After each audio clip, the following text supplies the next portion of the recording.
talk show is brought to you by... Hey, want to feel young again? Are you tired, run down, have aches and pains, brain fog? This is science-based, not hype or fancy marketing. It really works. Carbon 60 helps detoxify your body on the cellular level. It stabilizes free radicals, just like the antioxidants found in red wine and berry stew, but on a far smaller, more bioavailable nanoscale. It's like a bottle of electrons, helping your body to function better. You can also apply it on your skin topically, over muscles, joints, or organs. Most people feel results within minutes. This is not a drug. It's organic carbon. Feel better today. About 95% of our users report more energy and clarity of mind within 10 days. Give us a call at Greska's Carbon 60 at 720-600-6040 or visit our site at c-60.com. Call 720-600-6040 and feel young again.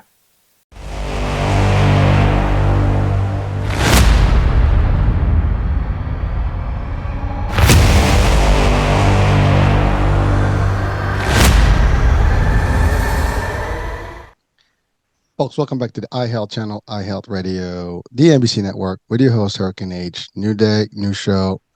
I would say today's topic is going to be a very interesting topic, and my guess is is a super interesting guy. You have no idea what's in it for us today. It's going to be a long, hour ride. It's going to be a tsunami. I mean, I don't know what it is. It's going to be a great show today. Could be controversial. That maybe. No, well, no. I have no idea. But you know what? It's going to be good because we're going to tackle some topics that are sometimes touchy or taboo, whatever you want to call it. But really, today we're going to talk about man and manhood and what it takes to be a man in the light of a world that is kind of like, a little different, where maybe there's a question about that. So we want to address some of those things and, just talk about basic stuff, right? Regardless of the feelings and what's out there, we want to just talk about this topic. And my guest today, he's actually out there. He's been featured in Times Square. I mean, he's a men's coach. I mean, he is the host of the controversial podcast, so the Nico Lagan Show. So I can tell you, just the name of the podcast will tell you, right? So let's be clear, folks, that we're gonna have a nice ride today. So that said, Nico, welcome to the show, man. What's going on, man? How you What's doing? going on, bro? I'm living the life. Always, man. Always. So Nico, let's talk about you first. I mean, you have been around with a message. There's a story behind you. You have a lot of things. You've achieved quite a bit. You're from Canada, but you also travel the world. You have a whole different perspective on how things should be. Well, we're not gonna potentially, maybe we can. I don't know. I'll leave that to you, man. You lead it the way you want. It is actually your show today. But the idea is that, Nico, you have your podcast. You have a good following. You've been actually published in publications. You've been, in quite a bit of podcasts out there and some big ones as well. So let's talk about Nico. Nico, I would say the legend. Oh boy, yeah. As You're we say building in the legend, man. as we say in French, aïe aïe. Aïe, aïe, oui, oui. Aïe aïe. Man, at the end of the day, I'm just one of those guys that grew up without a father.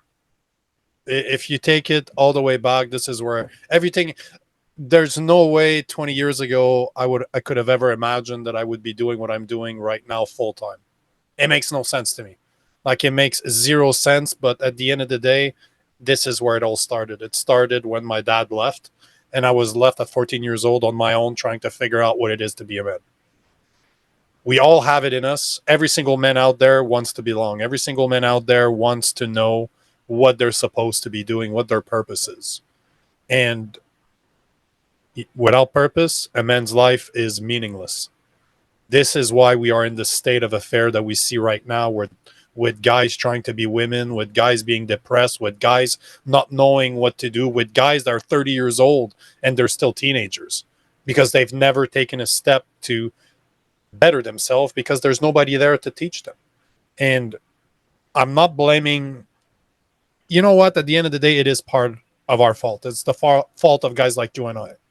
We took it for granted for too long. We need to do better. We need to be there to help those younger men, even those older men, to reclaim or to embrace their masculinity, because there's no such thing as toxic masculinity. The lack of masculinity is toxic, and that's what you see today. Men that are not ready to do what men do, because being a man is not easy. It's easy to be a woman in today's world because we protect them, we take care of them. They're always being cared for. But men, nobody cares about men anymore. We are so taken for granted. Like look at the society that we live in North America now. We live in one of the best societies that's ever lived, supposedly one of the most free one. But how did that happen? This only was possible because there were men that did jobs that they didn't like to support families. That's it. At the end of the day, that is all it is. A man is supposed to serve. We take care of others because that's what we do. We want we always want better for our family. That's what we do. You know, I was watching a video the other day, and it was this woman explaining how a family is supposed to have two parents. It's supposed to have a father and a mother. The mother will never be able to take care of the children if the husband doesn't take care of her first. And this is so true. You know, I've made up this saying that a man is a woman's rock, while a woman is a man's weakness. Because see the way it works. I am meant to be stoic. I am meant to be tempered. I am meant to take on the world in order to protect the people that I care for. Men are always the first and the last line of defense when it comes to family, loved one, communities, countries. We're disposable. At the end of the day, men are disposable. It's always women and children first, because without them, our society without women and children, humankind could not continue. This is a fact. So it is our job to protect them. And this is, you know, this all evolved from the fact, and it's interesting because they all came from me not having a father and having to discover that for myself over the past 25 years. So yes, it sucks that my father left, but it is 40%, give or take, between, depending on the study that you look, 33% to 40% of young boys right now, which is more than 12 million boys, grow up without a biological father present in the household. There's nobody there to teach them. So what you see in society today is easily explained by the lack of masculinity in the life of our young guys, of our boys, of our young men. Women cannot teach a boy how to become a man in the same way that a father cannot teach his daughter how to become a woman. But they can get people around them in order to teach that boy. If you're a single mother and you don't have a strong masculine man available, and it doesn't need to be a husband or a boyfriend, it could be an uncle, it could be a cousin, it could be a friend, it could be your father, it could be a grandfather. If you don't have that, it is your job to find it. And this is why, like we were talking about martial art prior to starting to record, and this is something that I talk about all the time. Martial art, to me, changed my life completely. When I found martial art, when I discovered the gym, and when I started doing martial art, it has put me in the same spaces as great men, as great coaches, as people that used a common passion like martial art to teach me about life. I became, I was forged by martial art. Martial art forged me as a man. It made me realize the type of person that I am and the type of person that I could be, the type of person that I wanted to be, because I was surrounded by men. Men need to be surrounded by other men, more mature men with more experience, to teach them what it is to be a man. And this is my goal. This is what I want to do. I'm writing my second book right now that is based on the 5 virtues of a good man. And it is going to be, I had an idea where it would be a 300-page book where I would go into detail through history and talk about everything that's going wrong right now. I probably have about 30 to 40,000 words already written. And then last week I sat down, I'm like, nope, I'm going to cut all that fat. I'm going to simply build a guideline. I will build easy step based on my life. I will speak about my life, what happened at specific times in my life, and what I did to overcome it.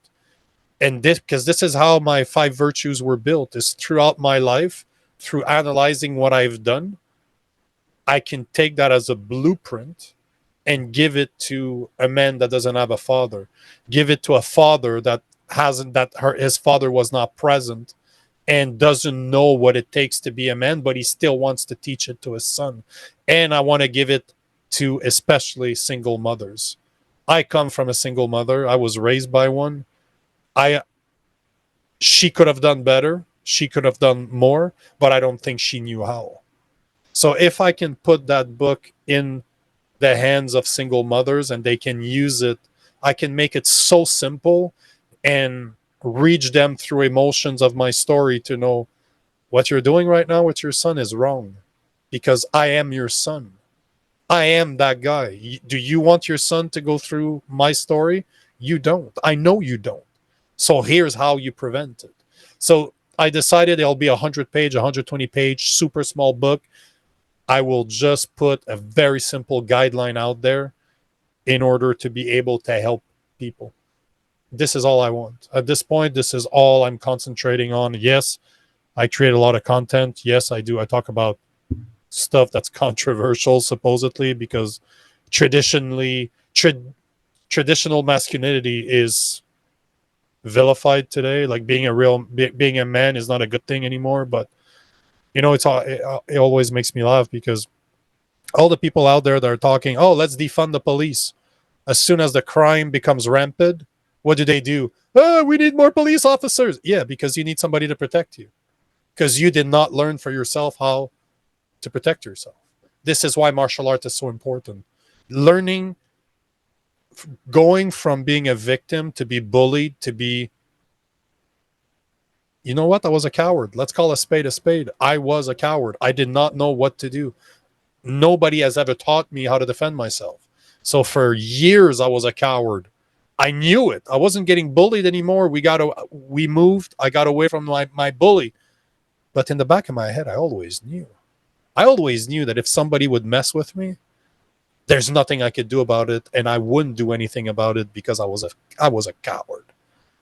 But the day you grow a pair of balls to sit and to just go into a gym surrounded by other killers, you're like, oh boy, here we go. Here we go. This is going to be, you can feel it. If you pay attention, as a man, stepping into a place where it's filled with super nice guys, but they're all killers. They're like, oh, here we go. I found my tribe. I found the people that will help me become something, show me that I'm not made out of glass. When you eat the first real punch and you're just like, that's it? That's what it was? That's what I've been worried about, is this? It's a life-changing experience, realizing that you're not made out of glass. Not only that, but that you're so much tougher than you ever imagined. Did you fight? Did you step in the ring? Well, yeah. I mean, not the ring the way the traditional, like what we see today, but I mean, yeah, Okay. sparring, No, full but fighting. contact. Like Oh yeah, fighting. full contact. Yeah, full contact. I mean, trust me, we don't hold back. In our art, we don't hold back. It's really, I remember a professor who, may he rest in peace, at a test, we had to actually do like some real sparring, like some full contact with weapons. And literally when we finished, it's like, yo, I mean, I didn't ask you guys to kill each other, but really, we were like really, we were going. I mean, I remember it like yesterday. I mean, like some moments in life, and especially with someone of his magnitude in terms of the arts. I'm referring to Roland Duncan, who's a legend and Hall of Fame. I mean, he passed a few years back, but his style is just unique. And I remember with my immediate sensei, and we were in the test, and at the end, like he was, really talking to everyone in that test and giving them pointers. And he was like, you guys really, when you spar, you just go. And really that's what it is. If you're going to spar, you're gonna have to go. I mean, it's you cannot fear this. Now, anyways, we'll talk more about that, because there's a lot of stuff in your discussion that I want to address. So I don't want to cut, until you're done, then I want to, dissect a lot of stuff that you It's a mentioned. conversation, man. Okay, so I'm always interested to hear. You know, the type of conversation we're having right now will inspire me in content that I will be creating. It's through conversation. I tend to take a lot of things for granted. Right now, to me, martial art is something it's granted. There's no way I live without it. Do I go to the gym as much as I should? No, but there's a punching bag where I do where I the gym we just found in Alabama has a punching bag.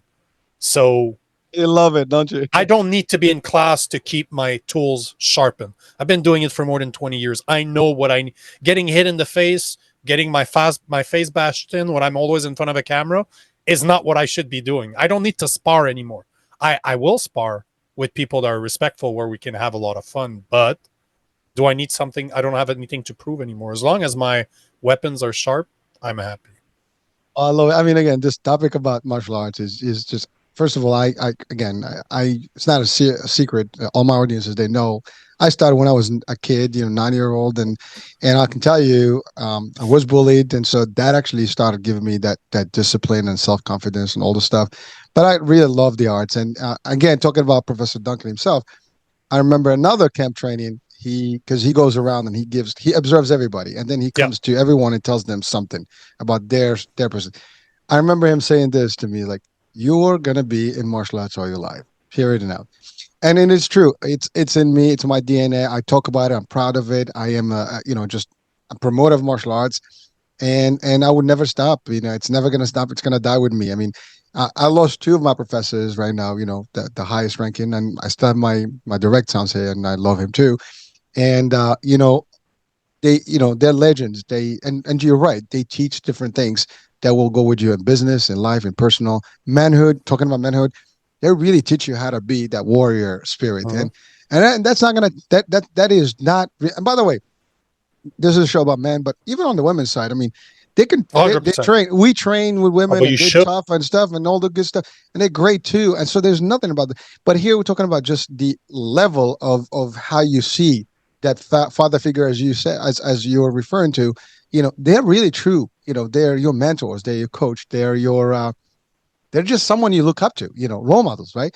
And you take whatever message they give you, and it's amazing how when you're in a school of arts or martial arts specifically, you have mentors. I mean, all your hierarchies, they become. And by the way, same thing with me. I have students that train with me that actually they look at to you like Of course you're they do. someone that they really respect, and you want to give that back to them. It's like they become your kids as well. And by the way, it's not about age here, because I've trained older people than me, but it Doesn't doesn't matter. matter. It's No. that kind of concept that you deliver.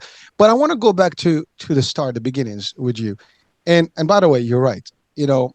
Unfortunately, we live in a society today that there's more of children without fathers Yep. and or mothers sometimes. I mean, both sides. I mean, of the coin. But in this discussion today specifically, we're going to focus about when you don't have the father figure, the role model that is supposed to be. Now, some people can argue, and I'm sure you've heard this argument, like, "Oh, we can raise kids without." You're right, they can. Oh, I you mean, can. Oh, you're absolutely right. There's nothing stopping you from doing it.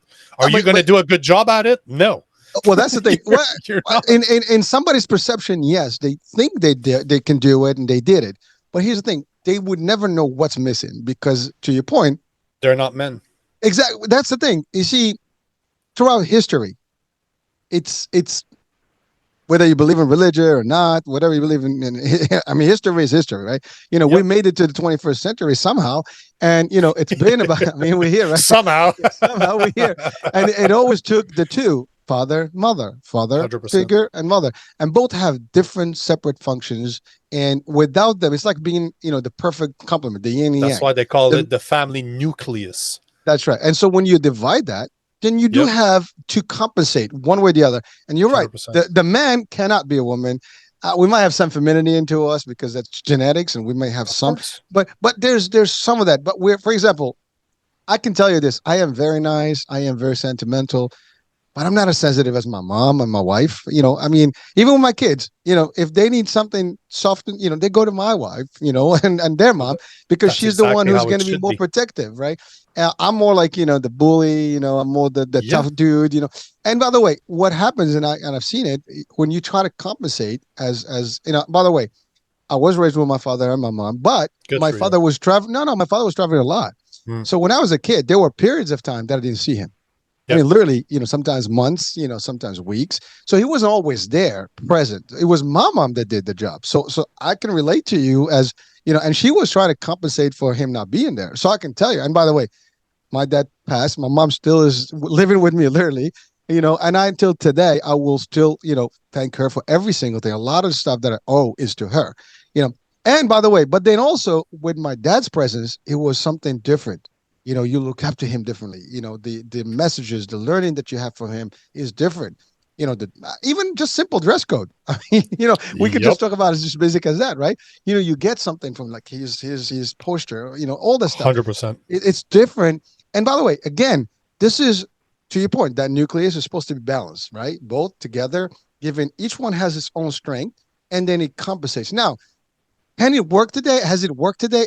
It's working, but is it really working? And that's a question that a lot of people can ask the question themselves. And you don't have to agree with this discussion, folks, if you're watching or listening.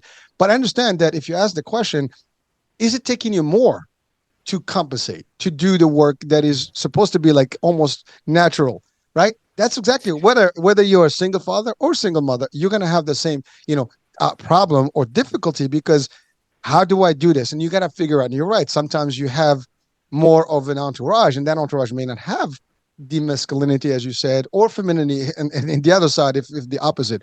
And you're right. In today's society, we had that almost, it's been destroying slowly It but surely. has. And, and 100%. and and by the way, guys, you might, some people may disagree with this discussion, but I can tell you this: where whatever you beliefs are, that's your belief, right? That's great. I mean, I was raised in a culture where that's how it is. There's a father, there's a mother. Both have functions, and that's how you are. And I grew up in that system, even though, like I said, my dad was not always there, so my mom had to compensate. My mom was actually a fierce one. I feared my mom more than my dad, believe it or not. But she But had to take that role because your exactly, father wasn't there. and it's fact. This is not, by the way, it's not bullshit stuff. It's true No, story. no, And but and that's energy. That's energy. It's I women are capable of having masculine energy, like men are capable of having feminine energy. The they used to call her issue, Iron Lady. yeah, no, but you're absolutely right. Your mother compensated, but the thing is, it is very normal for a guy to not always be there, because if your father's primary job was to provide for your family, he has to do what needs to get done. Women care. Why do you think it's women that carry children? Why do you think that right now you look at the statistics in Canada in university when it comes to health? You're looking at more than 70%. It's 75 to 80% of students in medicine, no matter, not just nurses, medicine, are women. Why? Women are more empathic. Women care. They're more kind. That's right. They will often put others' need before their own. Why do you think they're the perfect mother? Those are all attributes that God gave them to take care of children. They have to carry the baby for 9 months, rip their whole inside out, and still love them when they come out. They need to be empathic. And you think about it, what type of doctor do you want? Do you want somebody that cares, or somebody that's like me, that's extremely logical, that's going to look at you, hey, suck it up, buttercup, let's go. Oh, your arm's broken. You got this. Yeah. Here's That's some exactly what happened. Here's some duct tape. Go. Leave. Stop, and go. I don't care. True story, dude. My son, a couple of years back during COVID, he took a skateboard. It wasn't, he was still learning, and he just decided to take it and go on the ramp. Broke his arm. 5 minutes later, he broke his arm. Makes so sense. he's coming. And so here's the reaction of my wife and I. My wife is like, nothing's happening. It's good. Like, what the hell is that? so I'm like, there's nothing. It's like, what? You can't tell me your freaking arm is hanging. You can't tell me you didn't do shit. I was like so furious. And my wife was the opposite. And that just shows you like the difference of it is how it is. We're designed that way. And whether we like it or not, yeah, I mean, we can talk about, what's going on today in terms of, the selection of gender and all the stuff. But before we go into even that topic, because that's a whole different discussion. And frankly, I know because I had actually a show about it with a psychiatrist, and one world-renowned psychiatrist. and it is that's more of an identity issue, right? But we're talking about the root, the natural process right now, and frankly, it has been that way. And it's funny. You talked about empathic and passionate and loving, right? I mean, whether you're Christian, Jewish, or Muslim or faith, we share very similar stories or history. And one thing for a fact is that if you believe in Adam and Eve, you would know that Eve kind of was created of Adam, and we, at least in our teachings, it's from his ribs, right? Or whatever you want to, But it is as per we can talk science, and we can even define that through science, but that's another topic again, another show. But really, just to talk about it from the belief, pure faith. We weren't there, we didn't see it, but we believe in it. But to your point, Christian, Jewish, or Islam it has the same story when it comes to Adam and Eve. Very few variations of it. But the fact is, the concept actually from the scholars of Islam, the concept of her being from an actual rib, which is closer to the heart, which is more feeling. So there is a whole narration about that. I mean, we don't have to go into the jurisprudence of this stuff, but the fact of the matter is, it's always been there. The mom, will always care more, will fear more and stuff. And by the way, I love what you said about men are needed for protection stuff. And some people may disagree. We don't need a man. Well, technically we can. The word would have ended a long time if we didn't need a man. All right. Because I mean, that's just what it is. I mean, it's a fact whether we don't have to disagree about that, because sperm farms are not going to be existing if man didn't exist in the first place. So that's another story. So if we talk about, progeny and, having kids, I mean, we can debate that all we want. There are certain things we can change. Right. But here's the thing. The fact is, men died more. Because to your point, they worked outdoors. They were fighting animals in the earliest days. They were fighting the wars all the time, defending. And so there's a good chance there's always going to be, and we joke about it even today's days. We say men, live, shorter than women. It's true. Yep. Statistically, women live longer. Women take longer, better health. They take care of themselves better than men.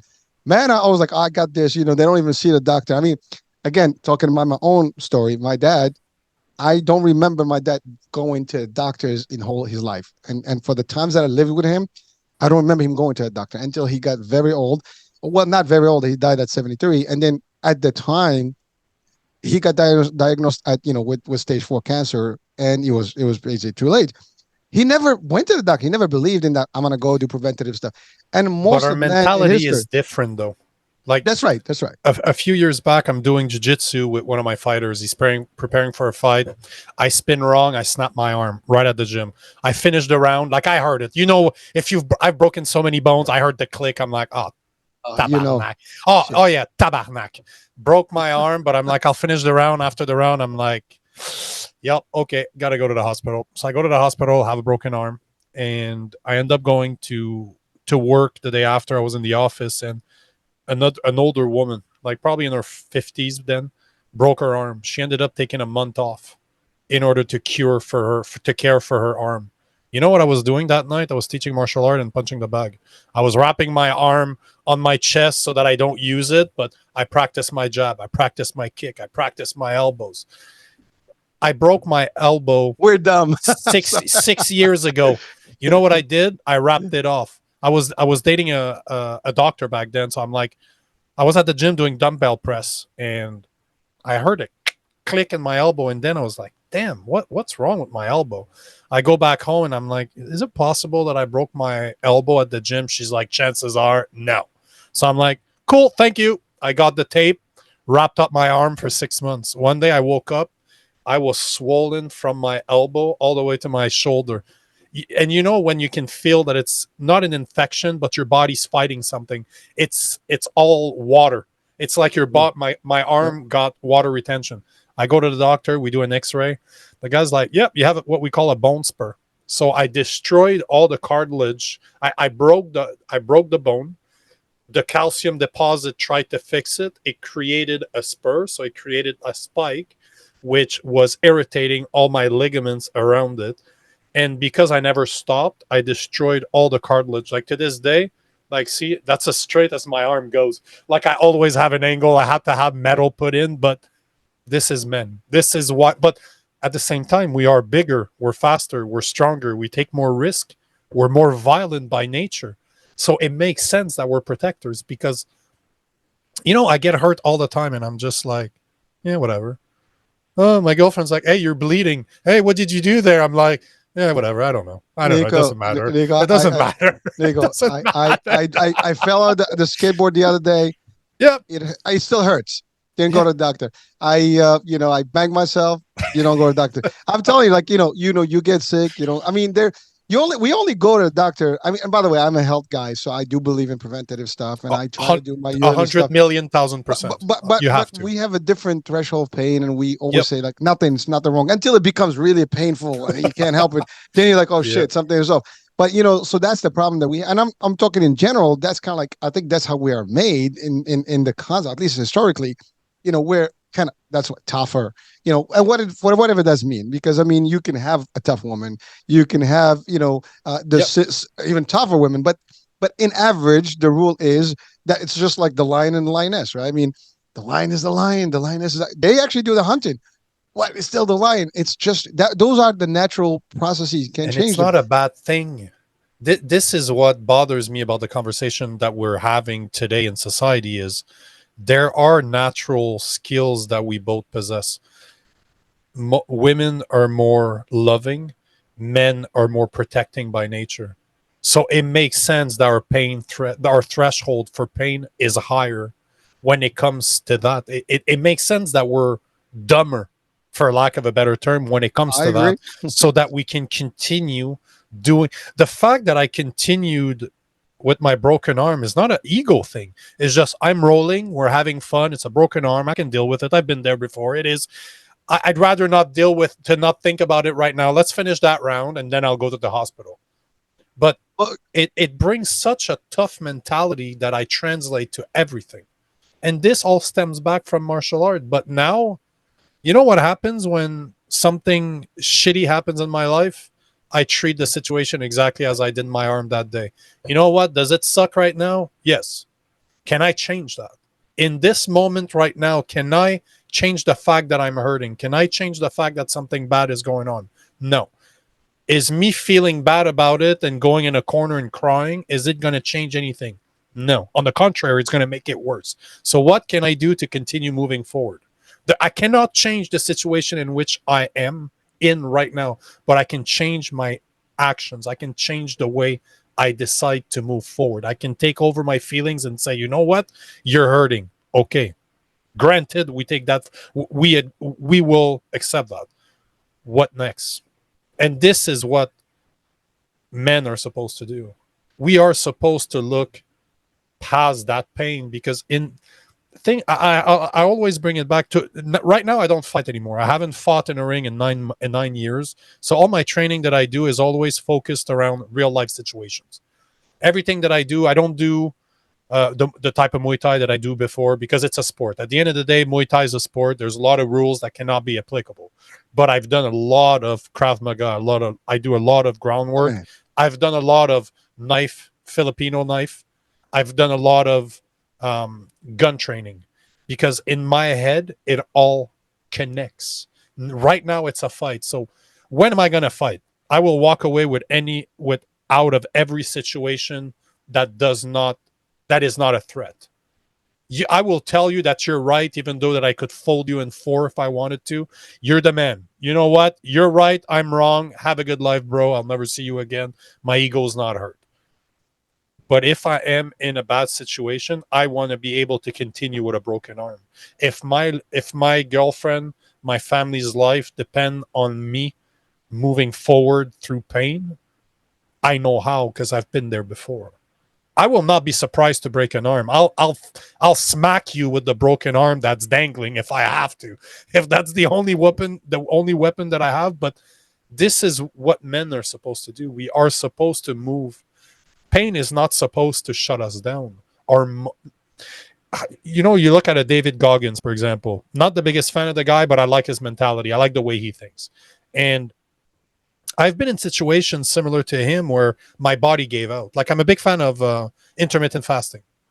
And your body will shut down when you're not capable of doing something anymore. But so often our mind is so weak that we quit because of pain. We quit. Imagine a David Goggins. If you read his books, he runs ultra marathons. It's insanity to me, absolute insanity. You have to push through the pain throughout the whole exercise, the whole thing you're doing, the whole race. You have to push through it. That's your mind. Your mind is strong, but your body's still able to go. If your body can't go anymore, you know what happens? It shuts down. That's it. You want to know if you could push further? I have one question for you. Did you lose consciousness? No. Your mind is weak. You could have went further. It's that simple. It's that easy. And this is why I think that pain is it's a great friend. To understand pain and to say, you know what, I will always be able to move through that pain because my mind allows me to. It all comes down to your mindset. Your body, I was on my 4th day of intermittent fasting, like just on water. And I'm going to the bathroom. I only have about 15, 20 hours to finish my 5th day. I'm in the bathroom and I wake up. I'm sitting on the side of the bath. I lost consciousness. I sat down there. I'm like, you know what? My mind is very tough. I would continue, but my body shut down. This is an indication that I'm doing something wrong. I got out the kitchen. I went to the kitchen. I made food right away, even though I wanted to continue for another 15. Mind-wise, I could have continued, but now I'm being dangerous to my body. Because my body shut down. If your body shuts down, start paying attention to your body because it's trying to tell you something. But we lack the mental toughness to go to that point, to push that, push the limit further and further and further away. And once you start understanding how tough you actually are, how much pain you're capable of taking, everything, I love the movie Fight Club. And at one point, Tyler Durden explains that when they start fighting, they don't care anymore. The guy shows up to work, he's all battered, his shirt is covered in blood, he doesn't care anymore. And I love the way he explains it. He says that once you start to fight, everything else in your life gets muted. The volume gets turned down. Because what is the worst thing that can happen in your life? A fight's going to break out. You're going to have to defend yourself. This is about the worst case scenario any man can go through at any given time. You have to put your life on the line. If you do it all the time, if you do it and you enjoy doing it, what else is dangerous? You think that if it wasn't for the fact that I fought in front of people, that I got my ass kicked day in, day out in training, that my ego got so destroyed by guys that were better than me, do you think I would have been able to give presentations to multi-billion deals in front of customers? Do you think that I would have been able to be a keynote speaker in front of hundreds of people? Do you think that I'd be able to create content every day, that I reach millions and millions of people every month with my content? Do you honestly think that without knowing how much pain I'm capable of walking through, I'd be able to do any of those things? No, absolutely not. It all stems from the amount of pain that I'm capable of taking physically, and then it translates into your mindset. Your body is the pathway to your mind. Master your body, you will master your mind, and then through spirituality, you will master both. You will unify your body and your mind. Whew. Nico, listen, bro. This is like preaching, baby. I love it. Yeah. but here's a real thing, right? I mean, you're talking hardcore stuff, and yes, someone can say, well, but it's not hardcore. It was understood for centuries, like 60 years ago. It was understood. Even 40 years ago, probably. The conversation we're having now, we would have been treated like idiots. Like, well, duh. Why are we talking about this? It baffles me every day that I have to talk about this. This is not what I want to talk about. I want to talk how to expand your mind. I want to talk how to talk to God. This is what I want to talk about. But people don't understand how you need to master your body first. So this is the thing I talk about all the time.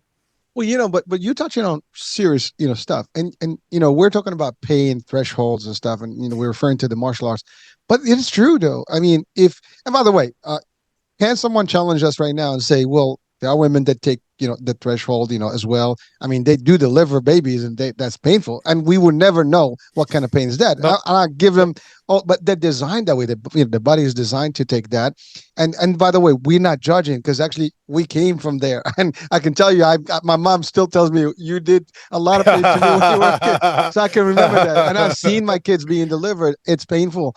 By the way, the only other pain I can relate to, and I make jokes about it, is a kidney stone, which I had a couple of them. And trust me, they're not fun.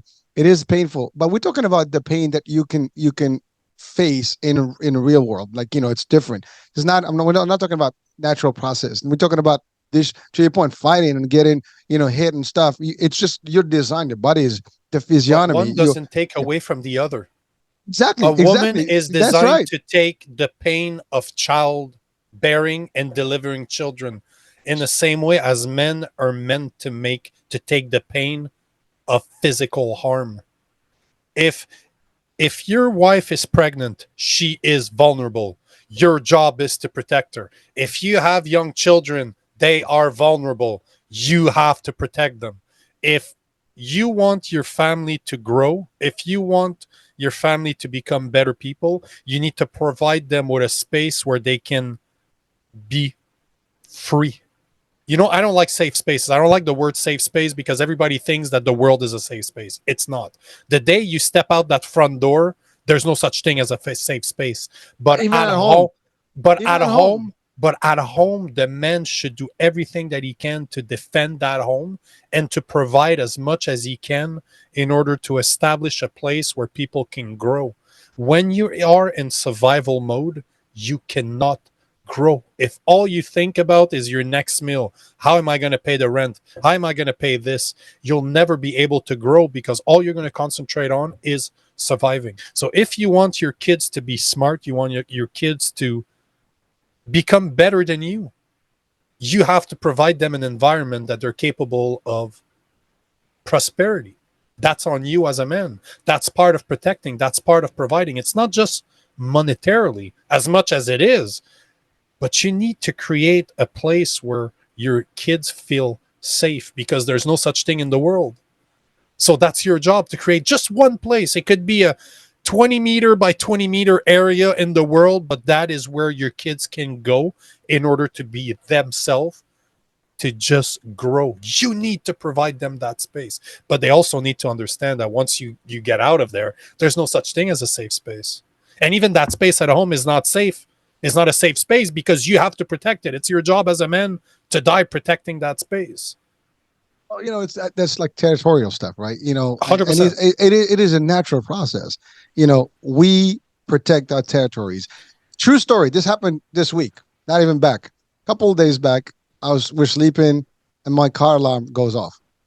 3:00 in the morning. Now, about a year ago, we had carjacking happening in the neighborhood, and they hit all kind of driveways, including mine, and they went to the vehicle. So this time, 3:00 in the morning, I'm looking. I thought it was my neighbor's car. It was not. It was ours. So now we're looking. We don't see anybody. But the car keeps going, and we don't see anybody. I'm like, there's something off. So I'm not gonna give you the picture of what happened. I mean, I literally came out there with my gear and ready for with my gear, whatever that may be. Yeah. If my camera is right now, I could share that. But I can tell you, it was like a movie scene, and my kids, my daughter was having a blast with it. My wife was like, "What's wrong with you?" I'm like, if this guy is hiding, because it could be anything. Some idiots can actually be using that as a trick. They hit the alarm, you open the door, and now they're in your face. 100%. It's as simple as that. So I'm not taking a chance. So I'm ready at this time. It's war on. And you talked about Krav Maga, gun training and stuff. I do ninjutsu. So we all the above goes. I mean, we do exactly that. And, I have a warrior spirit, and I believe in it, and I'm not going to change that. And I don't apologize for it. I train for it. I am the softest person, as you said. And that's the other thing. In martial arts, you're going to find all these top guys.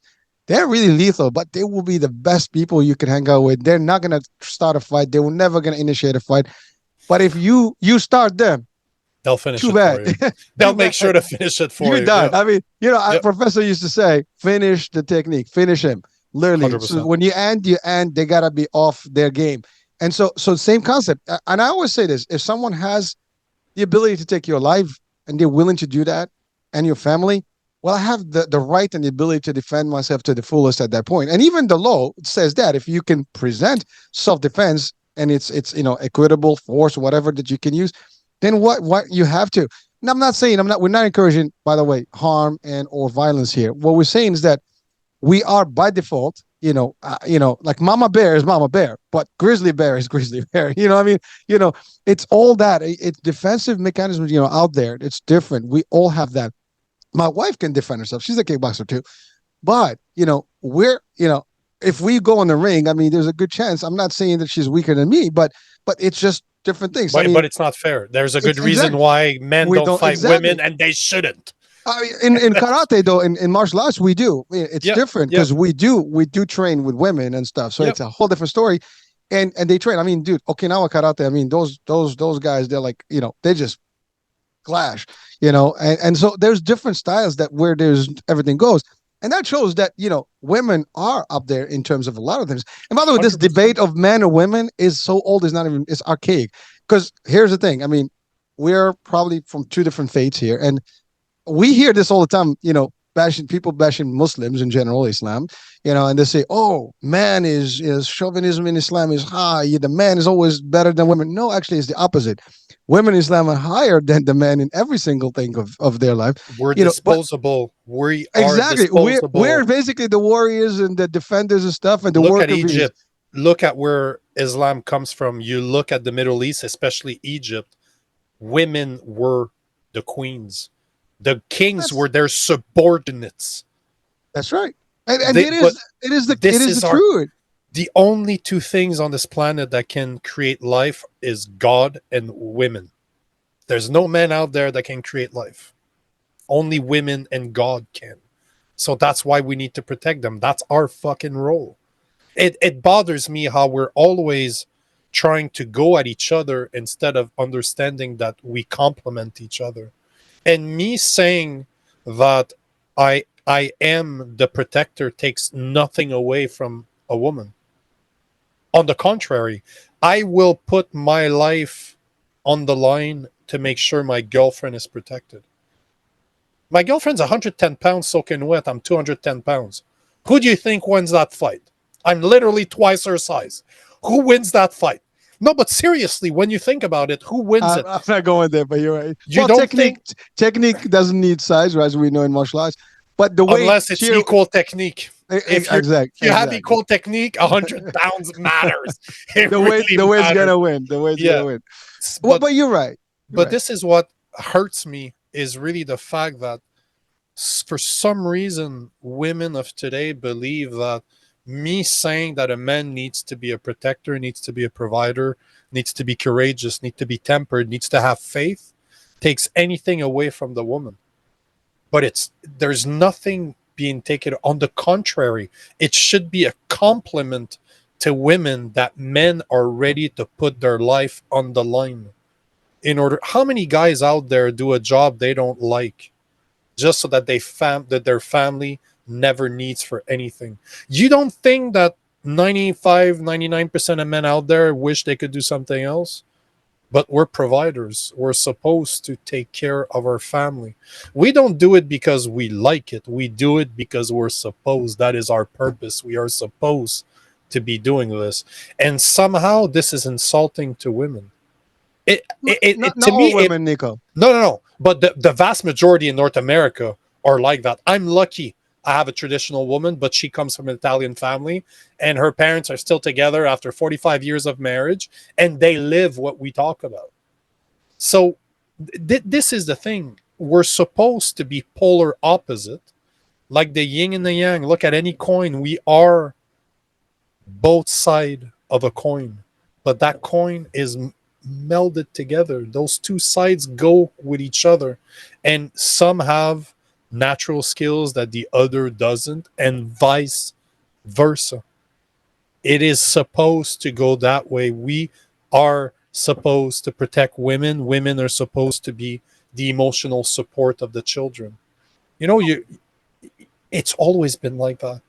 That's true, But Nico. So sorry to cut you off, but there's no, one no. thing that is important to just pose on is that religiously, and this is Yep. not a religious show, by the way, but religiously, Yep. anybody today that goes to a church, synagogue, or mosque, or other temples, some other religions have similar concepts, right? I keep just referring to the They all three. do. Yeah, They they all all do. do. They Yeah, all do. yeah, but I keep just referring to the three, Yeah. No, no. majority But that's ones, fine. if you want to call it. Yep. But just looking at that, right?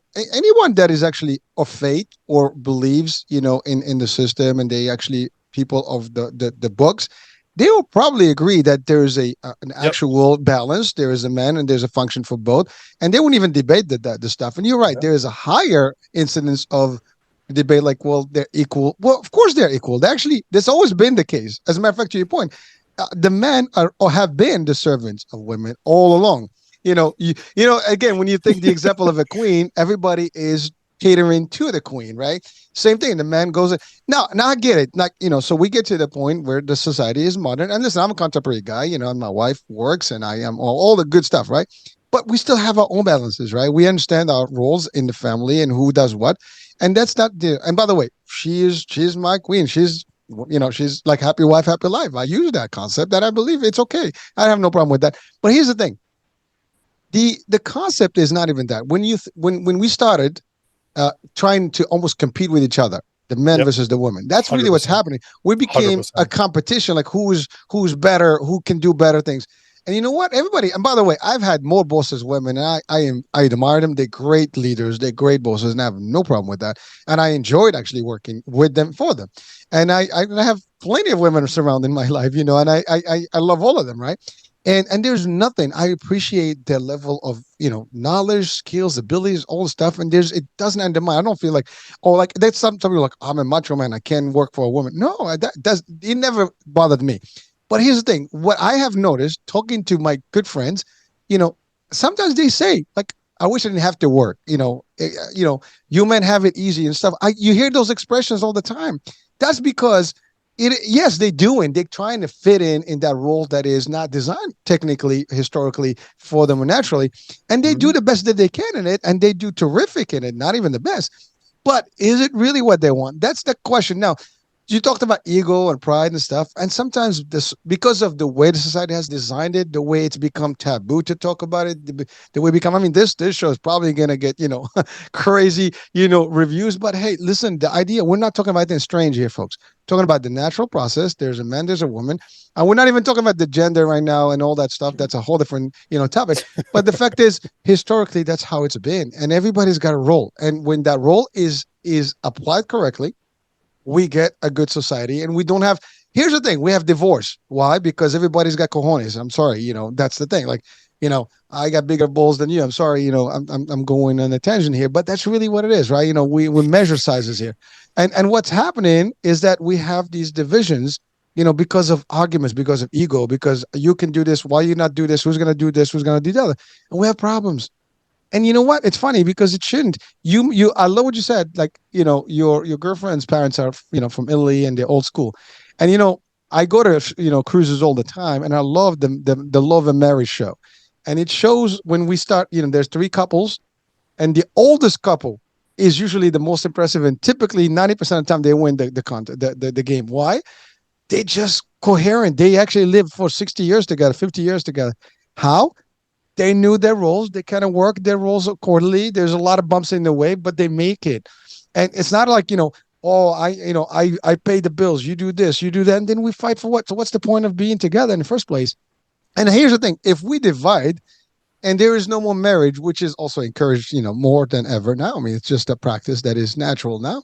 But when you look at it, like, I was listening to something earlier, and it's very simple. Like, boyfriend, girlfriend, my boyfriend, I took her boyfriend, her girl, her boyfriend. Nobody is nobody's. I mean, technically, you're not taking anybody's, right? Because nobody belongs to anybody. You're you. Your girlfriend is your girlfriend. While she's your girlfriend, when she decides to be your girlfriend, what he decides to be. If you choose not to, whatever it is, you're going to move on. People marry and divorce, right? So the thing is, it's just about where, being in that balance and working together. And by the way, it doesn't take away the role. It doesn't take away, who's better than the other. This is not a competition of like who's the highest being here. There's no such thing.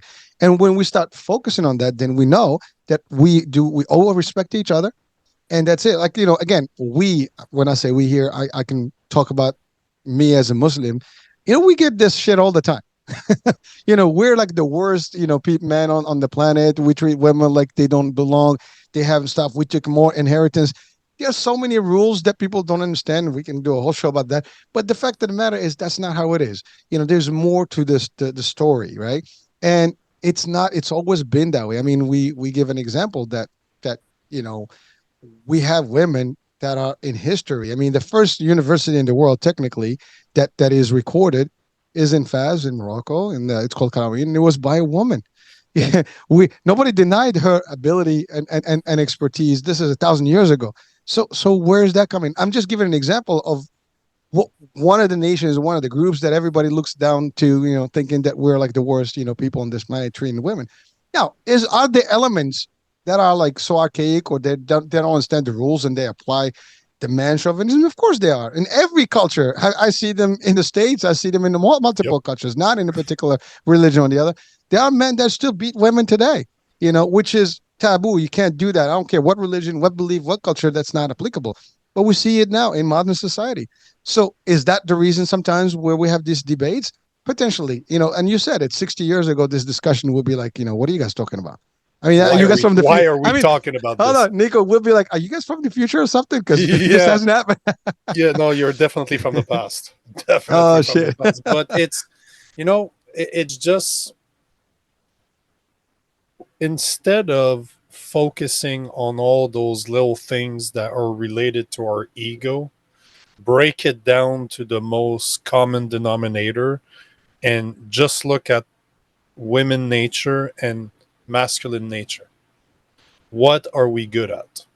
What are we physically gifted, mentally gifted, emotionally gifted more than another? When it comes to intelligence, men and women are the same. We learn very differently, but we are the same when it comes to our brain capacity. One is not more intelligent than the other. Emotionally, yes, women are more intelligent emotionally. Women should always be very highly connected to their feelings, compared to a man that should let his woman be emotional and be stoic, be her rock, let her be feeling. But at the same time, the man is his physicality is so much better than a woman when it comes to when it comes to physical work, when it comes to protecting. But again, a woman's body is meant to carry children, so it is built a completely different way. A man's body is built to protect, built a completely different way. And that's a beautiful thing. When it comes down to it, it is beautiful to see two beings that are meant to complement each other. They are meant to be together. And this is what society today has forgotten and will not admit, because they believe that me being a masculine man takes away from a feminine woman, and vice versa, when it does not. In no way, shape, or form is me being masculine take anything away from my girlfriend. On the contrary, we're watching a movie yesterday, a new movie with Jake Gyllenhaal, and he goes to war. There, when they were in Afghanistan, they had translator. Mm-mm. They had like 50,000. Kandahar, is that Kandahar? The name of the movie? No, it's the Covenant. Well, the And Covenant. Yeah. It's just came on Netflix. Yeah. so there's a Muslim translator that basically saves his life, carries him into impossible feat. He wakes up in the hospital 4 weeks later, basically, and he's like, what the hell happened? That Muslim guy with his new family is left in a very bad spot, because now he's become number one most researched guy of the Taliban because he helped an American escape the country. And their relationship is so beautiful. Jake Gyllenhaal and his wife is so beautiful because he can't sleep at night. He can't sleep at night because he knows, he's like, I owe that guy my life. And now he's paying the price of saving me while being chased everywhere in his own country. People don't like him anymore because he helped me. So I have to go back and help him. I have to. He tried everything from the US. It didn't work. But then at one point, he's he's drinking a lot and he's losing his mind. His wife goes to him and she's like, we've been married for 12 years. You've been going to war for 12 years. Every time you leave, I don't know if you're going to come back. This is my life and I accept that. And right now, we will refinance the house if we have to, but you are going back to save that guy. It's like she understands that his need to help, to protect, to put his life on the line, to save somebody that saved him is more important, that he can't do anything about it. He was going to go crazy if he doesn't do it. It's eating at his soul. And his wife is like, you know what? I'm not going to argue with you. I don't like this. I don't want you to die, obviously. But I will take care of the fort. I will take care of the kids. Don't worry about it. Do what you got to do. Don't worry about us. Do what you got to do. And this is beautiful to me. Having a wife that says, you know what, brother? I love you to death. But I know what you are. I know who you are. I know what you are. I know your heart. Go. I'm not going to make this a fight. And this is what has become so toxic today. We make fights between the two of us, between men and women, on stuff that is natural. You cannot help the fact that Jake Gyllenhaal had to help that guy because the guy helped him. He owes himself his life. He owes that guy his life. He doesn't have a choice to go back. He doesn't have to. Or else you'll never see your husband again. That guy that is left is only a shadow of himself. As a woman, you need to understand that because that's how he is.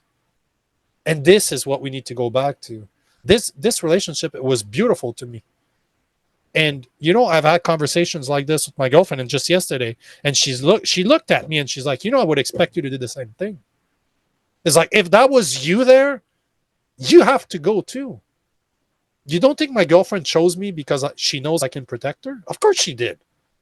You don't think that if something happens, I'm expected to get up, to go see what the problem is and to take care of it? Of course I am. That's my job. There's no discussion about this. It's not a conversation. And that does not come from me. She tells me this. That movie yesterday, she looked at me and she's like, you know what? You would have to go back too. You owe that man your life. Go. And she would think less of me as a man if I did not. But at the same time, does my girlfriend cook for me all the time? Does she take care of me? Absolutely. Absolutely, she cares for me. That's what she does. How is that me taken away from her? Nothing. She shows me her love by taking care of me. And I'm ready to die to protect her. That's the fucking deal we made, and that is the deal we live by. Nico, I love, first of all, the example about the movie. It's a real. I mean, we have army wives, and armed forces wives everywhere in the world that every day they support their husbands to go, and vice versa. There are men who support their wives that go to war now, and it's irrelevant. It's about that chemistry. It's about that agreement, as you said. You're right.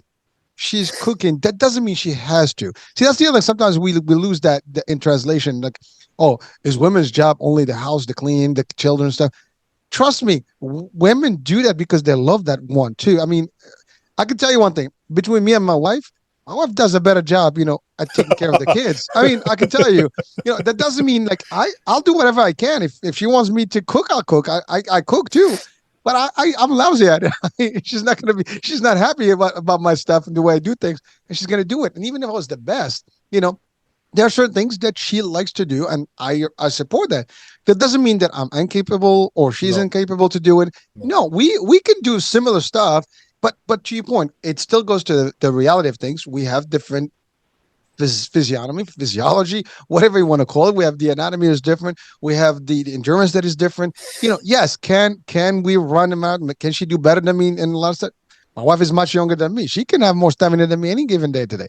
But it doesn't mean anything. It's okay. That's her thing. I support it, and I have no problem with it.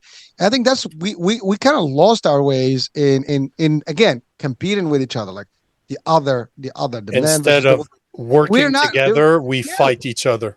We're one society. We're one unit, and it was meant to be that way for centuries, and it's been like that for centuries. And only to your point, in the recent years, we had these debates, and it's getting just worse now.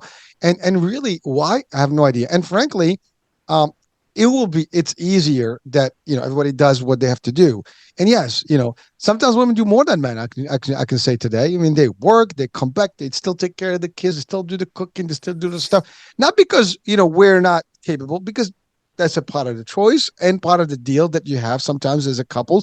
You do whatever, but I gotta go do stuff. I gotta do the lawn. I gotta do the snow. I gotta do this and stuff. And sometimes they chip in too. So there's no such thing as like who's got the. It's agreeing that we can do certain things and you can do certain things, and that's all there is. We are supposed to have a balance together to succeed better. And then that relates back to our children, as you said, the story about you and your upbringing without the role model. If the two are together, the kids are going to have both models. They know what it is for a man to like. If I have like my son, he comes to me for man stuff. He goes to his mom for women's stuff. Like he's got things like he can confide in her things that he wouldn't tell me, and vice versa. He comes to me certain things that he's not going to go to his mom, and he has my view and her view. Now, if he only had one view, it will be lopsided, and it's nothing you can do about it. You can watch movies, you can get mentorship. It's not the same. It is just not the same. And you articulated well enough. It's just how it And is. one You can doesn't compensate. take away from the other. This is all I That's want to right. stress all the time. That does not mean a father is better than a mother and a mother is better than a father. Yes. Technically, if you really want to be at it, single fathers do a better job at raising children than single mothers. Look at every single statistic out there. Every single child, 90% of single parents are women. But the 10% of kids that are raised by men do better than the 90% of kids that are raised by women, just because of that discipline, because we're normally we're more logical. Now, am I saying that emotionally those children are doing as well as the children that are raised by women? I don't know. I've never seen a study that compares both. I can tell you, as a guy that was raised by a woman, that's where your emotional aspect comes from. If you're I'm a big fan of psychology, and one of the things that fascinates me are serial killers. I love how serial killers can be made, and they always come back. If you look at most serial killers, they come from a family with a woman that was extremely abusive. The mother, destroyed the emotional component in that son, and that's how they're capable of killing people, because they don't have that emotion attachment to people. They're psychopaths. They do not have any empathy for others. Who is supposed to teach empathy to a boy, to a daughter? His mother. Mother are more empathic. So if you take that away, you destroy that component and make it violent and make it resentful, make it bad. Your son will never be able, unless he does the work, to be emotionally intelligent. And that is something I struggle to this day. My mom was not somebody that was very touchy-feely. She never was. So not only did I not have a father, but I did not have a very feminine mother either. And is that because she was too much in her masculine energy, trying to compensate for both? Maybe. Maybe the only reason she was there is that there wasn't a man there that allowed her to become very feminine, while he took care, as you explained. One take care of the masculine stuff, the other takes care of the feminine stuff. One is capable of being masculine, and one masculine is capable of being feminine, but that is not what they're meant to do. So if they have to do both, they will do neither properly. And this is so my work to this day, the biggest work that I do is always trying to be better on the emotion portion, because I was never taught. I can teach myself how to become a real man, how to become what I consider to be a real man. But I have to do the work on the emotional part too, because I did not receive it from my mother when that's what it comes. And it is extremely important for men to know how to deal with that emotional aspect, because one of the things that eHarmony did a study, and they were showing that 64% of men admitted to choosing women based on the qualities or flaws of their mothers. And it totally, psychologically, it makes sense, because the first woman a man has ever loved is his mother. That's the first woman representation that you have, is your mother. One of the things I love the most about my girlfriend is that she cooks. She loves to cook. Why do you think that is? My mother cooked meals my whole childhood. I don't remember going to restaurant. It was not something we did. Come from a military family. We were in shape. That's something that's been in my head my whole life. So that's one of the things I love the most. I always look for that in any women that I've dated in my life. If she wasn't a cook, I'm like, But not just a cook, somebody that enjoys it. And it has nothing to do with saying a woman belongs in the kitchen. My grandmother always told me that the way to a man's heart is through his stomach. So my We heard that grandmother, all the time. to this day, we're talking about food. Now I'm hungry. But the point is, this is how it is. Women, your role when it comes to raising children is so crucial in a way that the role of a man is so crucial as well, just for different reasons. But if you do one, if you're capable of doing one while your partner does the other, it's how it was meant to be. If one of the two partners is stuck doing both, he will end up or she will end up somewhere in the middle doing a poor job at both, struggling to juggle between the masculine energy and the feminine energy. And and you know what? The only person that pays for this is your kid. So put your ego aside. I just finished writing a section of my book that is dedicated to single mothers. And it is exactly what I tell them. Stop, put your ego aside. It is not about you, it's about your son. And I can tell you what happens when you're raised by a single mother. I was raised by a single mother. Luckily, I made something out of myself. I did not just become a statistic that I use all the time in my content. But if you don't want your son to become a statistics, admit to yourself that you cannot raise him alone. That takes nothing away from you. Nothing. The fact that you cannot raise your son alone does not make you any less of a woman. You were never meant to raise him alone. Neither is a man supposed to raise kids by themselves. This is what we need to understand, because the only people paying for our mistakes and our ego and the way we feel about it is our children. And this is why we are in the situation that we are right now. You're right, Nico. And children are the future. And if they're not getting the basics and the foundation, then they're not getting that same to the next, and so on and so And it's forth. the parents' fault. Every time it's the parents' fault. Yep. It's not the school system to raise your kids. It's you. It is you as you know, to this day, I still don't have kids. You know why? Because I never felt I was ready for them.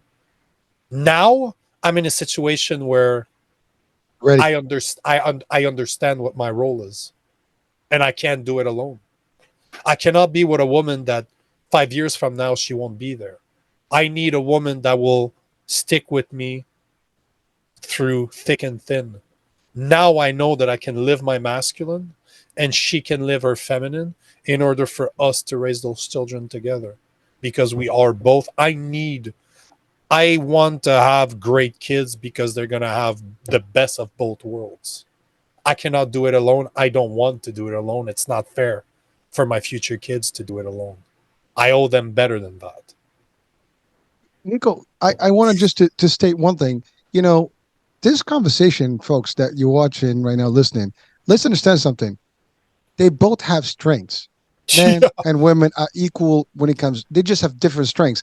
You know, we cannot, like, I cannot do everything in the house. I cannot do anything in the job. If you own a company, you cannot do everything by yourself. You're going to need people to do different things. If you work, you know, in a unit, you are part of the unit. There's a team. There's different functions. A doctor cannot be an engineer, a janitor, you know, everything else, you know, and the cook, the chef, the this, that. You can't do it all. Same concept. Everyone has functions and strengths, and that's really what it is. The best thing about team is you use the best of both sides, or how many people on the team. In this case, in society, it starts with the unit of two, man and female, man and women, masculine, feminine, whatever you want to call it. And that's what it is. That's how it's been. And it's worked for centuries. It is still supposed to work. And you know what? We have things that are happening. We have suicide. We have, you know, people that are, as you said earlier, not sure about their identity. And that leads to the gender, you know, discussion. There's so many things that are going on. And we're, you know, because of the way it's been, you know, happening. I'll give a good example. You know, today my kids had prom. And so My wife was working; she couldn't do it, so I came from work. I got to do different things. I had the show. I was doing a lot of different things. And sometimes like, oh, I wish she was here. She could do it to help out. But you work, you company, you help each other, but it's not the same. When she travels, for example, overseas, to visit whatever, and I stay behind, or vice versa. If I go away, then one gets all the work, all the load, and you gotta get tired. It's just how it is. Doesn't matter if anyone watching or listening, whatever your opinion about this, if you deep think it, it's gonna make sense. It's gonna add up. Remove your ego from it. Yeah, it's gonna add up. This is Remove not your about ego he, from she. it. No. Exactly.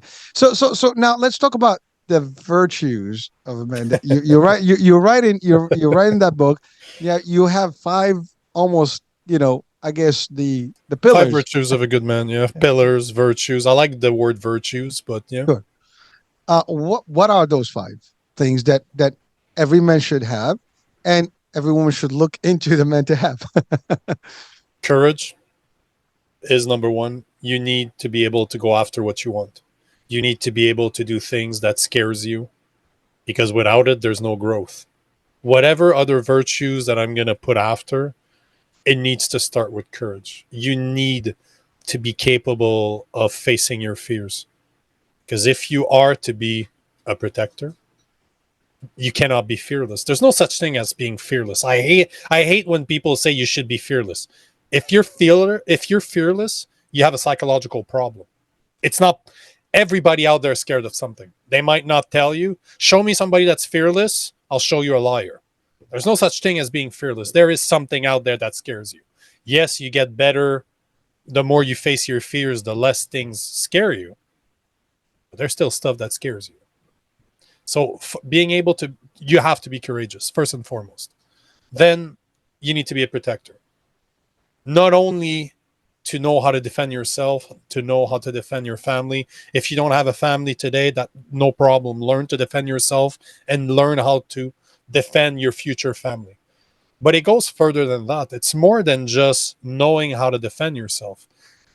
You gain access to your mind by gaining control over your body. Like we were talking about earlier, that's why martial art is so crucial. By learning martial art, you will learn skills that will translate in everything else in life, like toughness, coachability, knowing what it is to work as part of a unit, to work as part of a team. You'll soon realize by sticking to it that you have discipline. You'll work on your courage. All the skills that a man can have, you can develop through martial art. And as you grow into the gym, you go into martial art, you eat well, you treat your body with the respect that it deserves, you stop treating your body like a dumpster, you will discover that your mind will start operating at a level that it never operated before. Because at the end of the day, your body is a machine. If you give it the fuel that it requires, if you give it the exercise that it requires, you will start gaining access to parts of your mind that was not accessible to you prior to that, because you've never treated your body with the respect that a machine deserves. Then you need to become a provider. And a provider, as we said earlier, is not just on the monetarily side, but it is. Like, it is a big component of it, but you need to be able to provide a place for your family to feel safe, to be able to grow, to give them at least one place on this planet that they can be themselves. So you need to provide monetarily, you need to provide that space, you need to be there for your wife emotionally. And that to me is my biggest struggle.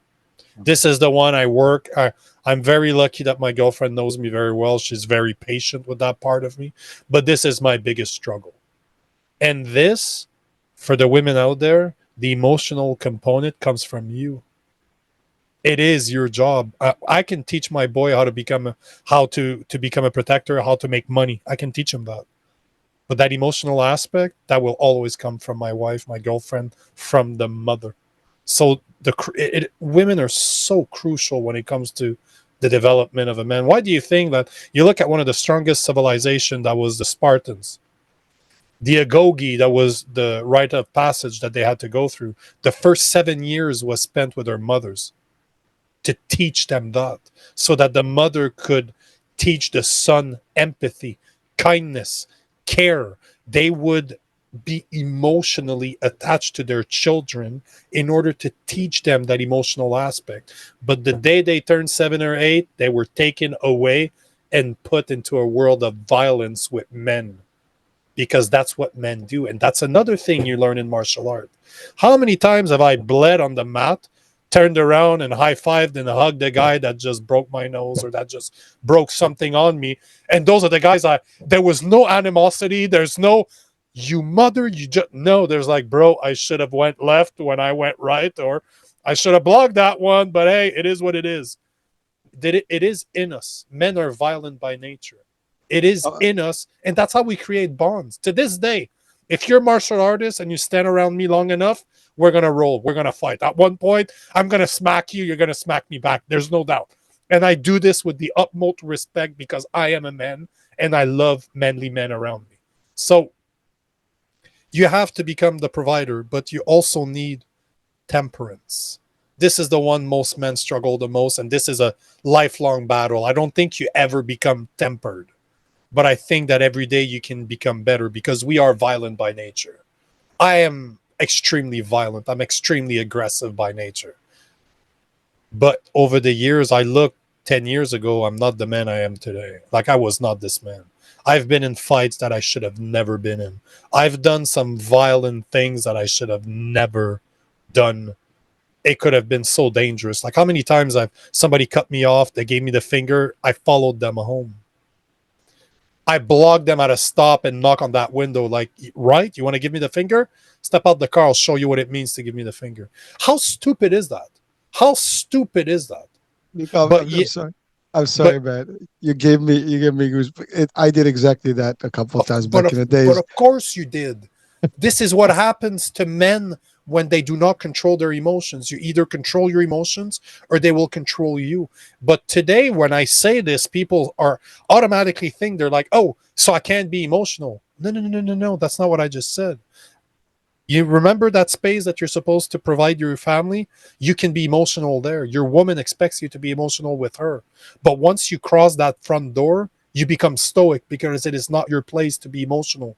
Your place is to be the rock your wife deserves. That's your job. Your wife is already emotional. Ask your woman, ask your wife tonight if she would want an extremely emotional guy. She doesn't want to. That's her job to be emotional. If I'm always emotional, that means my girlfriend needs to become masculine in order for me to be emotional. And this is what's happening with men today. They're so emotional, they're so in their feminine energy that women need to go to their masculine energy in order to be a relationship with them. And you know what? Do that long enough, she will resent you for it because she wants to be feminine, but you're not allowing her. So she will leave you and she will find a man that will allow her to live in her feminine. And this is what happens. You need to control your emotions because at the end of the day, you control three things in life: you control your emotions, you control your actions, and you control your reactions. That's it. Everything else is outside. It does not belong to you. But through temperance, you can learn how to control your emotions. You can learn how to take the right decisions because your emotions are not controlling you. And through meditation, you can learn how to control your reactions. When we think that our unconscious mind is not accessible, I put thing in my unconscious mind every day. There's techniques through self-hypnosis, there are techniques through meditation. You can create a pathway between your conscious mind and your unconscious mind. It's just a matter of being able to be tempered in order to gain access to it. And then you have the last one, and the one that it is not last because it's the least important. It is the last one because it puts everything together: faith. And there's three types of faith. And it does not need to be religious. As much as I'm a Christian, I'm a God-fearing man, it does not need to be. And the way I like to explain it is this: there's three types of faith. Let's, for the sake of argument, let's replace faith by belief. How can you create self-confidence if you don't first believe in yourself? how can you ever build a relationship with a new person if you don't believe that they are the person they say they are? And how can you ever find life purpose if you don't first believe that you were put here for a reason? And that could be God, that could be nature, that could be the universe, however you want to call it. But at the end of the day, if you want to build self-confidence, you need to have faith in yourself. If you want to build a relationship with a woman, you need to have faith in her. If you want to find your life purpose, you need to have faith that there's a force bigger than you that puts you here for a reason. There Deep you go, stuff, bro. man. Deep stuff, man.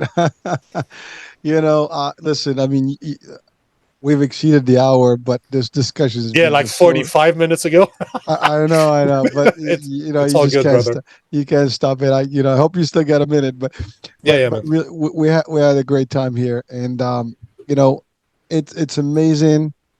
Oh, as soon Uh, as I did that, my external camera just died on me. That's very interesting. oh, all right. Oh, that no, hold on. I got another one, but it's unfortunate. Uh, the quality is definitely not that good. That's my laptop. So Nah, sorry, it's okay. bro. You're gonna have some. You're gonna have to play with your editing on that one. No, there's nothing. I was talking anyway, so it's all good. I love this because when this is the natural aspect of things, right? You're doing this, you're working, you're making it happen, and it happens. It happened to me as well many times before. So trust me, I know. But I just want to first of all, Nick, I want to really to thank you. I mean, the work you do is amazing and it's needed. And again, it's not taken away from the women's, equality, none of that. It's if anyone listens and watches, you know what this discussion is about. This is not about, women not being equal to men. This is just about men being men and women being And women. women being women That's and how it. they fit together. as That's as a it. unit and as a unit, and it is not religious. It's got nothing to do with it. It's just really the basics of nature and how history has revealed it to be successful. And anytime we kind of tend to veer away from the course of things, we get problems. I mean, whether we mess up with nature, we get nature stuff. We mess up with relationships, things happen. And again, somebody always pays the price, and it could be both sides, and most definitely is the kids, and the kids ultimately are the future of society, and therefore there's going to be more of problems and really turmoil going forward in next generations to come. And again, I mean, if someone that is here today living with us, watching, listening, and they lived in the 60s and say 70s, 50s, and beyond, and that, to your point earlier, this would be like, what the hell? But if they're listening today, they're going to be like, damn, where did we go wrong and where we are today to have to even, try to promote this? I mean, we almost like doing a propaganda, but like, you're supposed to be a man, he's supposed to be a woman. But what it is, again, we're Yeah. not talking about the gender concept here, folks. So there's two different discussions. That's a whole different discussion to have to do with identity and choices. But this is just about, we're talking about just the basic, natural instinct of who we are as a creation, as beings on this planet, right? So Nico, I know you have a website.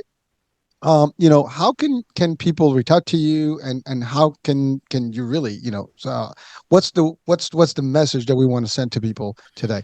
And of course, the books, we'd like them to reach out and get the books as well. You can find me at nicolagan.com. I just literally today I got out of my Amazon my audio, because I have an audio book for my first book, and it's not me that recorded it, it's an actual professional that did it. But I got it away from the Amazon exclusive deal that I had with them, and I will put them for free on my website. Like, my first book will be available. You can download the MP3 just so that I can somehow help people if it resonates. If finding purpose is something that you're looking for, give me a week or two. It will be on my website. You can download it for free at nicolagan.com. The next book is going to take me a couple of months because I'm writing it right now. But if you're a social media fan, you can check out my TikTok, Instagram, Facebook at Real Nico Lagan, and YouTube at Nico Lagan. But you'll find me whatever the platform I'm on. I'm on like 8 different platforms, so I am everywhere. I annoy everybody everywhere, so you can find me somewhere. So And reach out, and you know what? That's another thing. If there's anything I said that you agree, you disagree, and you're the type of person that's respectful, that want to have an actual conversation about this, or you want to understand something, reach out to me. I love that stuff. I love to talk to people. If you comment on my stuff, chances are I'll respond to you. I respond to hundreds of people every day, if not thousands. I love this. I love to interact with people. So if you have questions, if I've helped single mothers in the past that have reached out to me to say, you know what, I don't know what to do. I love what you say, but I don't know what to do. No problem. Where are you? I'll find you a gym. I know people all over the place. Once you do martial art long enough, it's like a free pass to go to every country you can. So chances are I can find you a gym. Wherever you are, reach out. If you have questions about this, please reach out. I'll always do my best to take the time. All right. Well, so Nico, I know you've been in quite a few shows, and you were in literally in Times Square too. Can you tell us just briefly what that was about?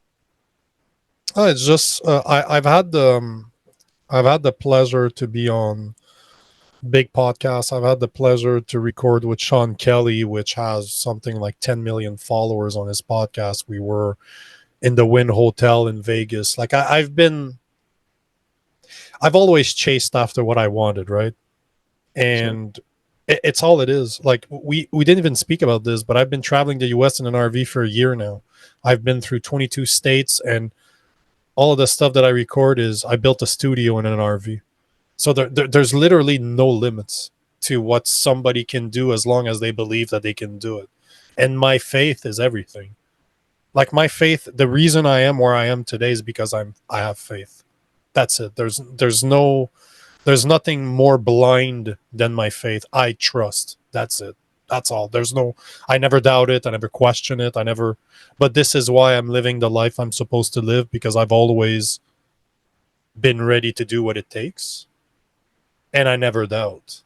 If it feels right, if my heart is telling me, if my conversation with God tells me something, I don't doubt it. I will put it into effect then and there. And luckily, I found somebody in my girlfriend that trusts my lead. Because maybe one day we can do another podcast and I can go into those conversations. But I have, throughout our journey, came back from a walk with my dog and just say, hey, we need to stay here for 2 months. And she doesn't question me. She doesn't doubt me. She's just, again with this. And then we do. She makes the face. You know that face when you've been with someone long enough. They know how you are, and you recognize you start doing something, and they're like, oh, not again. But It's working. It's working because I found somebody that understands what and who I am and wants me to be that person. She's not trying to change me. It wouldn't work. In the same way that I found a mother. I found a mother to my children. That's what my girlfriend represents to me. I needed somebody that was able to do a better job. As bad as this sounds, I need someone that can do a better job than my mother did. I don't want my children to be brought up without a father and with a woman that's struggling to do both. Sure. Well, first of all, I am humbled to have the pleasure to have you today with me, and that's one. Thanks for having me, man. I love your shirt, man. It's one of mine. I design T-shirts too, so that's one of mine. Yes, I love it. Discipline trumps motivation, huh? It pisses people off because I took the flag of Donald Trump, right? That's his colors he used. I stole his logo, and because it's Trump, so I'm like, oh yeah, let's piss people off and do it. I wear it all the time. Yeah, from a distance, from people, all they're gonna see is Trump. Oh yeah, and I get the looks all the time because I do a lot of street interviews, right? Like this weekend, we're gonna drive up to Nashville, and I'm gonna go talk to people in the street. It's one of the things I absolutely love to do, and I'm gonna be all over your TikToks, man. yeah, but I do. But this shirt, I get two reactions. Either like that, I wore that shirt on Sean Kelly's podcast, and Vegas is very liberal. I'm walking through the Wynn Hotel. People are just looking at me like nasty mother, because all they see is the colors, right? But then I get other. It's always two things: either people hate it or people stop me. Like I have a T-shirt. Oh, see, there you go. That's the hoodie I was wearing this morning. I love this one. Can you see what it says?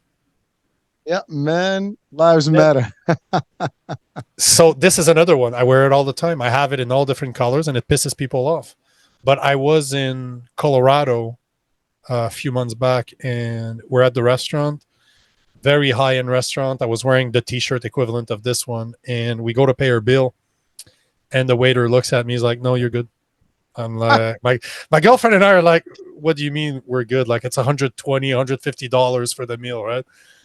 And he's like, one of our regulars saw your shirt, and he's like, I gotta buy him his, like, I gotta buy that guy his food. So there you go. So those are always, I have a lot of t-shirts that are out there.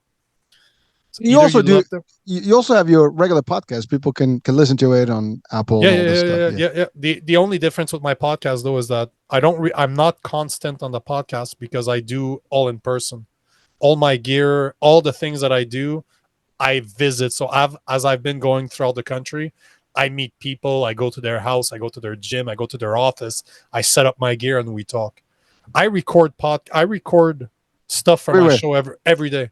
I create content that's about my opinion and could be a podcast every single day. But my podcast itself, I only record in person. I don't want to do. There's something that's lost in translation. Sorry, when you're doing it, our podcast would have been very different if we were face to face. Chances are we would have Of fought course. at one point. We would have tried something, but you know what I'm saying. Like I like the personal aspect. As good as great as this has been, there's always something to do it in person. There's always It's, something. it's it's different, yeah. I mean, Yeah, listen. Maybe as the network grows, we'll have a hundred full percent, studio with, hundred and then percent. you're more than welcome to show up there, and and maybe we can even take it to the mat. Let's see. I don't know. Oh, We'll do a little. for sure that if we meet, we're fighting.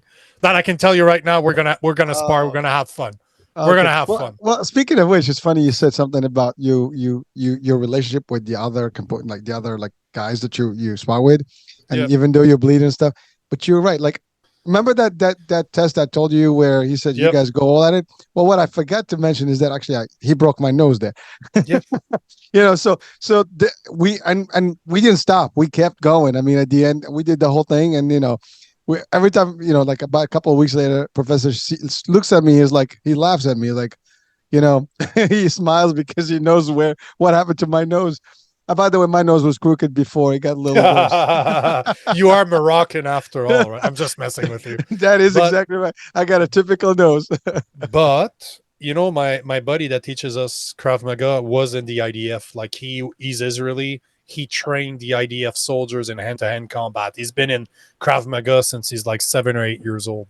And the last training that we did, he had invited me. It was one of those combative, because a lot of martial art will teach, like especially Krav Maga, the way it's taught here in North America, it's taught as a defensive system. If you are attacked, those are the techniques that you're gonna do. He took some of his best students, and what we did, he asked me to come down because I was a fighter. So he's like, those are the situations when the person that's attacking you will not back down. Because if you and I fight, I'm not gonna go away. You're gonna have to put me away. Chances are we're gonna end up at the hospital together. So but you know what I'm saying. Most of the guys that will attack you are just doing it because they think you're a prey. They're just trying to do something to you because they see you as a weak person. But if you get in the street and you fight with somebody that knows how to fight, it's gonna suck. I don't care how trained you are, it's gonna suck. Fighting on a mat is not the same as fighting for real. That's right. And this is what the training was all about. That the 4 days I was down there was all about this. What happens when the person you're fighting is not going away? Bro, my hands were destroyed because you don't wear punching bag. You don't wear punching gloves in Krav Maga. You're using your knuckles, bro. I know. My shin bones were purple.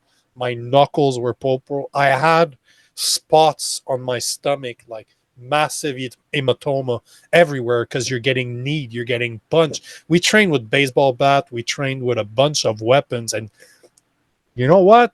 Training, we were being attacked by 7 people. You need to know how to get out of trouble or at least get hurt the least as possible. Guess what? I have pictures. I am battered. But you know what? Look at every single picture. I have a massive smile on my face because this is when a man feels the most alive. You know how confident building that is to know that I'm looking like this and I'm like, fuck yeah, motherfucker, this is me. Imagine I do this for fun. I do this for fun. So, all right, man. Well, all right. Well, listen, I do have to go. I have another, another I'm show right there with you. to go after this, but I truly had so much fun, man. I appreciate every single of the, minute, the second of the show. Definitely want you to come back, and have some more fun with us, Yeah, brother. so we can do a lot more. Thank you so much for being with us, Nico. And Thanks folks, for having me, man. my pleasure. Folks, I hope you really enjoyed this show. And yes, it was an interesting one. And yes, do comment, reach out to Nico if you want to. We'd love to hear that. And hopefully, this kind of, just creates that vibe and maybe just a question mark in anyone's watching or listening right now, and thoughts for, food for thoughts, as we say, right? That's it. So I'm Hurricane H. We'll be talking soon. New day, new show, new topic, new guest. Bye for now. There's a lot of talk all over the internet these days about the remarkable benefits of Carbon-60, and baby boomers are especially excited about it. Whatever generation you're in, if you want more energy, better health, and a boost in vitality, we invite you to try Greska's Carbon-60, a stunning development in free radical destruction. Being much smaller in size than conventional antioxidants derived from fruits and vegetables, it is far more bioavailable to quickly mend the toxin-crippled cells in your body. Greska's Carbon-60 is the only C60 product that is made without the use of undesirable solvents. The only one. Greska's Carbon-60 was developed by a brilliant NASA carbon scientist, and 95% report positive results from this Nobel Prize-winning technology in just 4 days. Visit c-60.com. That's c-60.com or call 720-600-6040.